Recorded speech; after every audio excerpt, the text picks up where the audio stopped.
संपूर्ण माढा मतदारसंघामध्ये गेल्या अनेक दशकामध्ये जी कामं झाली नव्हती ती सर्व कामं मार्गीला लागलीत। लोकांचा भारतीय जनता पार्टीकडे बघण्याचा दृष्टिकोन आणि मी केलेली वचनपूर्ती हे दोन्ही झाल्यामुळे लोकांच्या प्रती आज प्रचंड उत्साह आहे। जे आज गावभेटीमध्ये आपण वेगवेगळ्या ठिकाणी गावभेटी घेऊन कार्यकर्त्यांचे मनोगत जाणून घेऊन पुढच्या प्रचाराची रणनीती आपण निश्चित करतोय।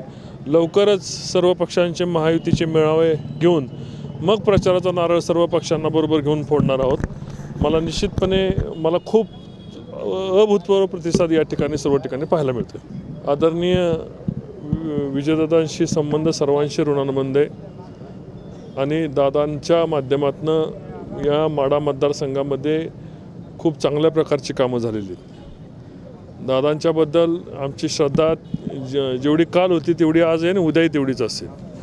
मला वरिष्ठ पातळीवरून त्याच्या संदर्भामध्ये दादांच्याबरोबर किंवा त्यांच्या कुटुंबियांच्याबरोबर आमदार आदरणीय मोहिते पाटील साहेबांच्याबरोबर चर्चा चालू आहे आणि निश्चितपणे पॉझिटिव्ह तोडगा निघेल अशी अपेक्षा मी गृहीत धरतोय।